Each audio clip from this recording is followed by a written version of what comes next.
Hi, I'm Felipe Cortes, and this is Leave It At That. Today, I just uploaded an old video that I produced in 2012. It's called 3 Mile Containment, and there was a lot of language that I was struggling with at the time that I'm no longer struggling with. What happened was there were three. There's chickens outside. There were three crimes that happened at the same corner. The first crime was that a police officer was, well, not a police officer, someone that was training to be a police officer was shot at. The second crime was a car chase within a few minutes of the crime. And then the third was that someone got run over at the same corner hours later while the police were still there. It's a complicated situation. 3 crimes and 6 jurisdictions. It was immediately illegal to my eyes when I saw it. I don't believe that the guy should be let off. I just don't think that having 6 jurisdictions show up for what seems to be something that could have been handled very easily by regular police around here. So I pulled my camera out immediately. I went to go find out what was happening. I did interview people that were there. I did not show people on the video because at the time it just wasn't important to show witnesses, because I kind of had the sneaky suspicion that he might come back, because criminals tend to come back to the scene of the crime. I still remember that. Like, I remember that multi-jurisdictions showing up to the same crime scene is illegal.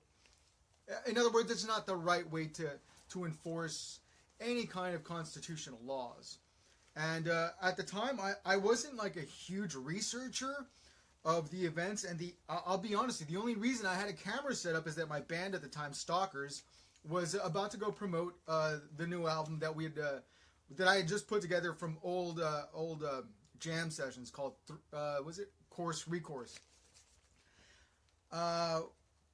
It didn't happen. We didn't get to promote the album that much. This event was really kind of a sad event, because I knew I was going to lose trust in a lot of police. I mean, they have illegal checkpoints all the time here. This really dropped my trust issue with them, or my trust in them. So yeah, I have a trust issue with them. And I found it to be a very eye-opening experience to produce this film, or documentary. It's not really a film, it's video. And I learned a lot about constitutional law and local code. And there's a big difference between code and the Constitution, or what we consider laws, right? So I was able to kind of skim the surface with people that were there and make very basic points clear. In not being able to completely explain myself at the time, this document comes off a little funnier than perhaps the purists would want. And I understand why you would want a really strong, hard-hitting document, which is why I came down as hard as I did once I had the research done. So if you watch it, it's a little funny, but it's got just as much hard-hitting evidence as some of the best stuff out there concerning the New World Order or anything constitutional, reinforcing the Constitution. It was a balanced kind of document. I produced the soundtrack for it myself under the band name Pocket Jukebox, because I'd been recording with that name for a long time, doing like just regular guitar and vocal stuff. I guess it's kind of closer to singer-songwriter stuff. And I'd been doing that for like I ended up doing it for a year. At least a year of just all these new songs that I posted up at the time, whatever. That's neither here nor there. But I did a lot of work for this documentary is what I'm getting at. So it is the quality, it looks terrible. It sounds kind of cheesy. I understand there's a lot to complain about. However, it's all I could produce at the time. I wasn't really familiar with all the computer settings at the time like I am now. I'm using the same equipment and getting much better quality. I can argue that my tone and quality is better than the Grammys, and I'm using the same equipment that I had back then, more or less. No, wait, I got a new computer. That's right, I got a new computer. The programs don't have all... The specs on the programs aren't all that different. The point I'm getting at, ladies and gentlemen, is that... Oh, and thank you for watching. I forgot to... There's someone watching, so thanks for tuning in and checking this out. I needed to finish this because I needed to be clear about what is constitutional and isn't constitutional. And to my shock, there was 0 people from the media that I could trust on that day. And my trust in local media just dropped immediately. I was, you know, staying hopeful and optimistic by not calling them fake news back then and not giving them even bigger insults. I was staying hopeful. I hoped that I could trust somebody around here, that I could trust somebody in the media, but I could not, still cannot. And I'll be honest with you, right now, because of the recent shootings, or recent copycat shootings that almost happened but were prevented by local police, I'm encouraged by local police. They didn't do what they did in Parkland, Florida. They didn't stand down. They didn't allow students to bleed to death. They don't have some guy who graduated 4 years ago coming back pretending to be a student. They have, and that would be David Hogg. They had a quick response. They arrested the individuals, and then they made sure that everybody was safe. That's good policing, man. They didn't need 6 jurisdictions. When they crossed jurisdiction on one of the cases, they were the first to be there. When you're the first to be there and handle it immediately, that's exactly what good policing is about. That's exactly where we look at why this happened. Okay, that's not the same as what happened in 3 Mile Containment. It's the opposite in 3 Mile Containment. In 3 Mile Containment, they deliberately came in unnecessarily. They came in with SWAT.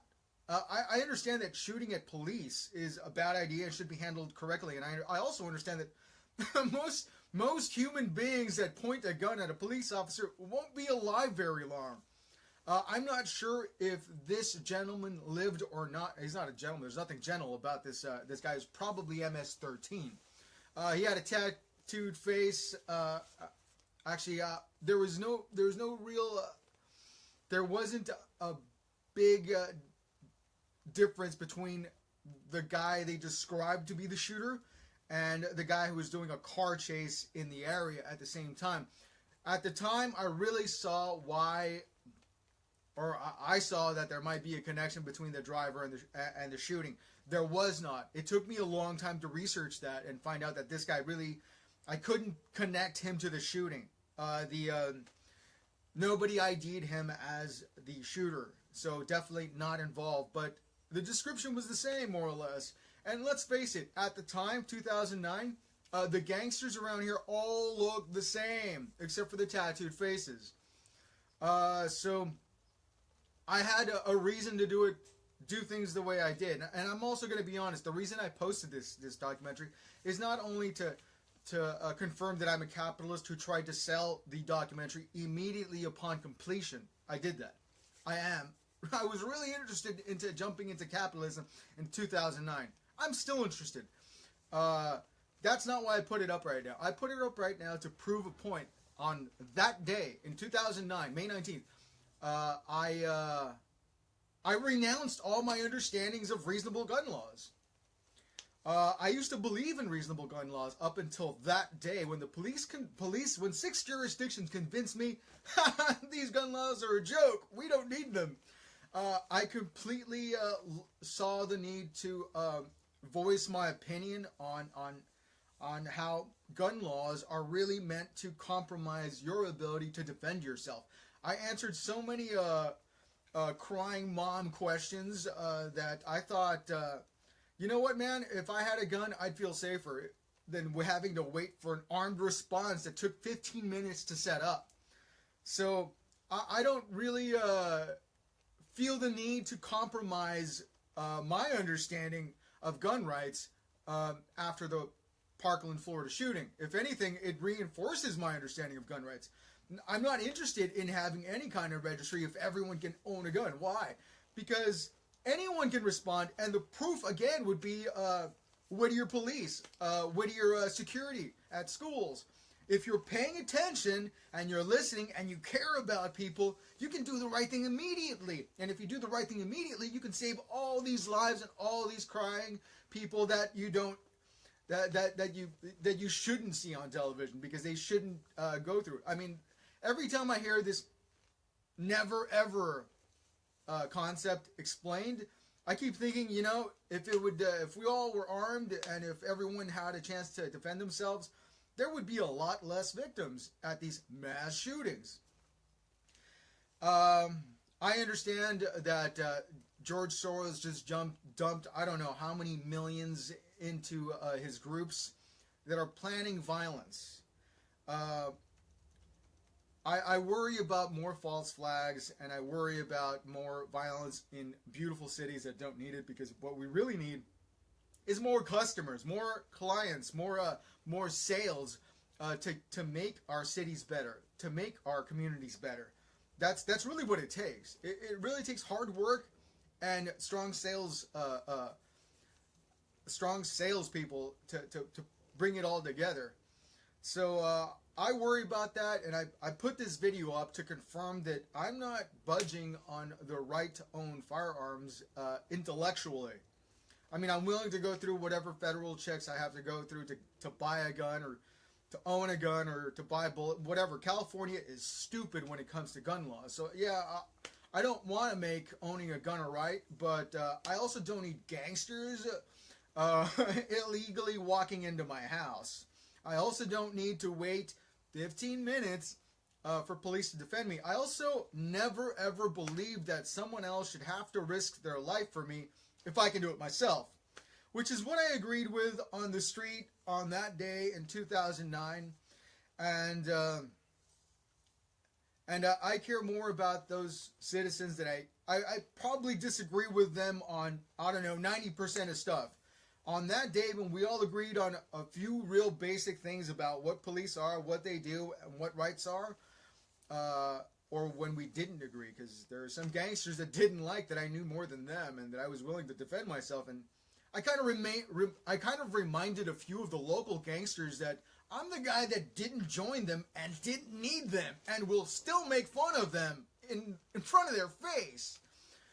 So I'm not interested in being bullied by gangsters or thugs or guys with a badge that think they can just bully people. I'm not into that. I'm not into fear, man.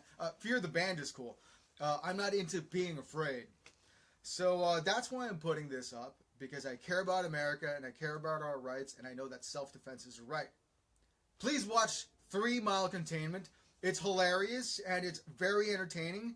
And it's very, I mean, if you like nitpicking at films, there's a bunch of stuff to nitpick on this. However, this is a very complete and thorough understanding of the situation, about jurisdictions, about some very basic concepts of gun rights that I mean I could augment, but it's like I don't see how or why when it's real clear to me that gun grabbers are I don't know, they seem more like Nazis than anybody else. So I'll let you be the judge. Please watch it. Please share it. If you want the soundtrack, maybe I can work something around it and make it available. And I want to thank you all. Please watch it. And later on, I'll post a video. I'll repost the Parkland video that seems to be censored on my thing. I've got 3 views on it. I'm pretty sure more people are watching it because the title alone is pretty convincing. So the next title I'm going to put on it is going to be Parkland, Florida, portrayers of characters instead of crisis actors. So I want to thank you. My name is Felipe Cortes, and this is Leave It At That.